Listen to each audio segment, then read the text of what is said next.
Fica aqui e veja como Tatsuki Fujimoto evoluiu disso para isso. Mostrarei para você como foi a evolução da sua arte e da sua narrativa antes de Chainsaw Man. E isso é extremamente importante para que você entenda o significado que ele dá ao seu maior sucesso. Então já vai deixando o like se você é fã da loucura e bizarrice desse tão renomado mangaka. Mermaid Rhapsody. Esse one shot foi a resposta de Fujimoto às afirmações de que ele não poderia escrever uma história normal. E assim fez o romance ao estilo shoujo com violência mínima. Outra obra boa que você deve ler.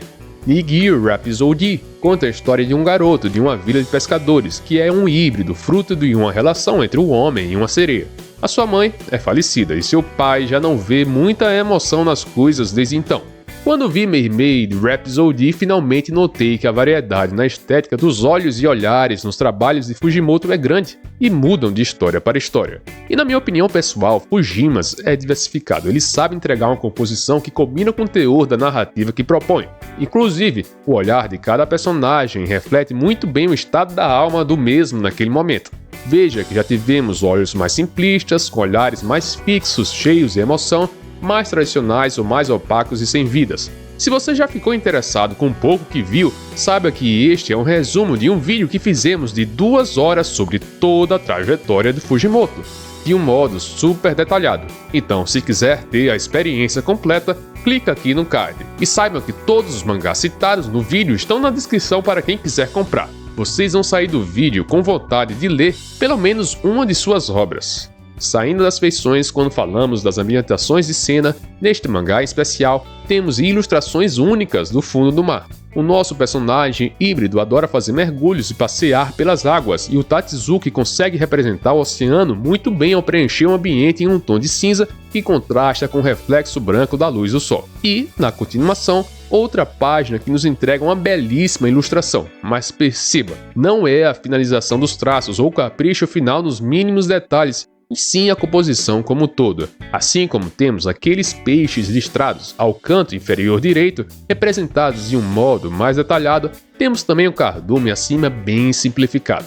Mas o importante é a representação do momento, a captura da cena e o significado da ação, tanto no ambiente quanto na parte gestual do protagonista. Fica perfeito. O Fujimas é despreocupado com a finalização dos seus desenhos muitas vezes, e assim vai ser normal você perceber um pé ou uma mão sem detalhamentos ou com membros invertidos, que por serem cenas de transição ou de rápida movimentação não atrapalham a história. Vemos também painéis belos da sua arte, em prédios e backgrounds lindos que nos imergem no ambiente da história, com linhas retas nos contornos, mas que são suavizadas pelos preenchimentos dos detalhes e achuras. O nível artístico do Fujimoto, obviamente, começa a se sobressair. Veja este exemplo. Toshihide estava sentado à mesa, calado, sem perspectivas para lidar com suas dúvidas, quando, de repente, o seu pai, que sempre esteve ausente em palavras, deu uma chance importante para exercer sua paternidade. Reparem na composição da arte. Toshihide aparece em todos os quadros do lado esquerdo ou no lado esquerdo, enquanto o pai em todos os quadros do lado direito ou no lado direito. E apesar de parecer simples, não é fácil elaborar composições como essas, pois quando você vai planejar um mangá e tenta pôr aquilo em prática, pode ter certeza que o que imaginou na sua cabeça não vai ficar tão bem no papel. E isso é algo que vem ou com a experiência ou com a visão apurada, por isso que o Fujimas é tão aclamado como gênio no Japão. E por último, quero que você preste atenção nesta imagem, olha a arte dele. Eu consigo dividir esse painel em 3 partes principais. Primeiro temos a diagonal na direita, em que há toda a plateia de sereias assistindo o protagonista junto ao aglomerado de cardumes. E aqui vemos a cena mais carregada, os tons de cinza preenchendo os outros elementos e quase nada de branco. Muitas achuras e também linhas cruzadas para pesar ainda mais a composição. O Fujimoto se preocupa com perspectiva e nos dá uma sensação convincente de profundidade. Logo em seguida temos a outra diagonal e podemos dividi-la entre norte e sul. A parte de cima mostra a principal espectadora, Shigio, vidrada, assistindo a performance do Toshihide. E aqui há uma escassez de elementos em comparação à primeira parte, inclusive o sombreamento é mais simples. Antes era possível ver que o Fujimoto tinha optado em mesclar junto às achuras o preto representando as sombras mais pesadas. Mas ao isolar Shigio e ao desenhá-la em um plano menos preenchido, ela ganha mais destaque de cena, dando um significado maior a esta passagem na história. Por último, o acontecimento principal, a ação representada. temos o protagonista executando suas partituras. Cá temos um palco predominantemente iluminado, que joga os holofotes diretamente para esta parte da ilustração. Logo, Fujimoto é muito assertivo tanto em destacar a parte mais importante, quanto em complementar a composição com os elementos auxiliares nos outros quadrantes. Em Chicago, eu disse que o Fujimoto até o momento não se preocupava muito em entregar ilustrações tão detalhadas e elaboradas, principalmente quando havia necessidade de destacar uma cena mais importante na história. Mas percebo que nesse one-shot ele está mudando essa característica, desenvolvendo uma habilidade única e original, um estilo só dele que é incrivelmente bonito. Galera, antes de continuar, gostaria de dizer que já disponibilizamos no Clube dos Membros a análise dos 4 one-shots de Tatsuki Fujimoto feita após Chainsaw Man, entre eles o meu favorito, Look Back. Confiram. Woke Up as a Girl Syndrome. Com linhas mais grossas, algumas simplificações e muito centralizado nas emoções, principalmente nas feições, posicionamento do corpo e gesto, quanto à arte deste one-shot, não vejo melhorias significativas. E me parece muito similar com a de Sasaki Stop the Bullet ou Chicago. Mas há um diferencial em outra coisa. Percebemos o talento nato do Fujimoto em dar significados para tramas clichês. Fujimoto pega todos os clichês possíveis, coloca na pior abordagem que poderia existir e consegue fazer uma boa história, ou pelo menos uma história agradável.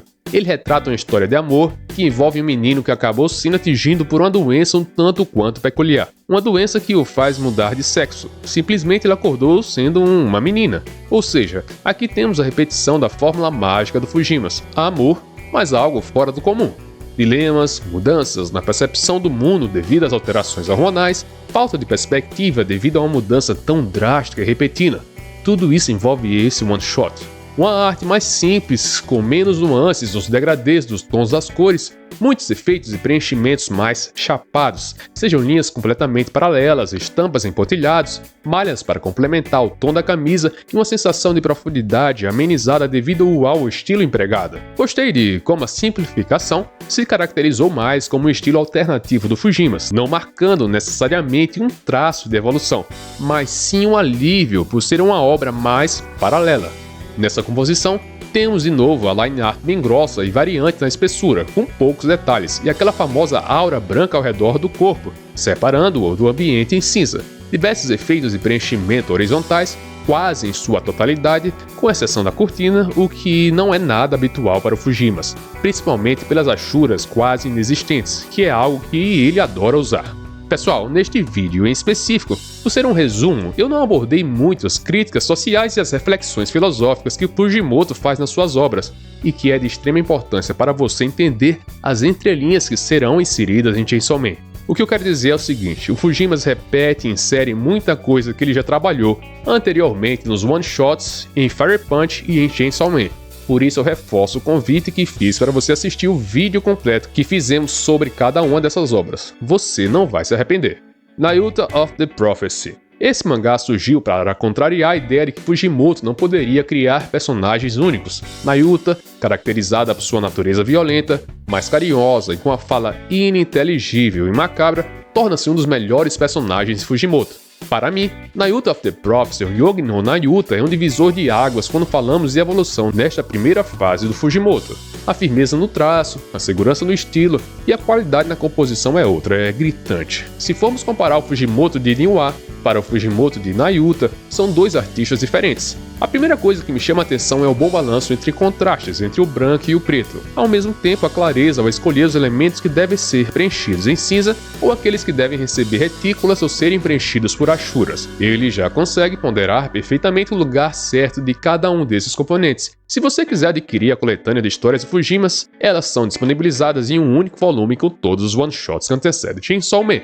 Deixo o link na descrição. E aqui temos um perfeito exemplo disso. A primeira coisa que me vem à cabeça quando vejo essa imagem é a riqueza de detalhes. E antes mesmo de focar minha atenção na Nayuta, que obviamente foi desenhada no centro, em enfoque para ser o elemento central da atenção de todos, eu simplesmente navego nos detalhes do ambiente. Vejo pôsteres, cadeiras com rodinhas, cestos, mesas encostadas, lixeiras, caixas velhas, exaustores, janelas persianas, encanamentos e tubos de ventilação, portas e janelas ao fundo, algumas garrafas, vidro quebrado, chão com diversas texturas. Uma imagem que passa muitas informações e possibilidade de trama logo de cara.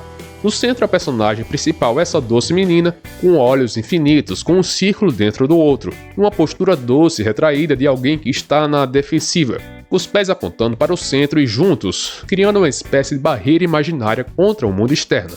E para complementar, no braço que é apoiado pela outra mão e que procura algo para apertar e se sentir segura, temos um corpo de um animal ensanguentado que mancha sua roupa de vermelho. Uma dualidade extrema, mais uma composição precisa e complexa do Fujimoto. Para mim, neste exato momento, o Fujimas deixou a sua marca registrada no mundo dos mangakas. E lembrando novamente, todas essas obras citadas no vídeo estão aqui no link na descrição. Vale a pena conferir. Então, se gostou do vídeo, já vai se inscrevendo, deixando o like e aguarde que em breve teremos a evolução da arte de Chainsaw Man. E é claro, não deixe de ver a versão completa desse vídeo. Então é isso, valeu, até mais, falou e tchau.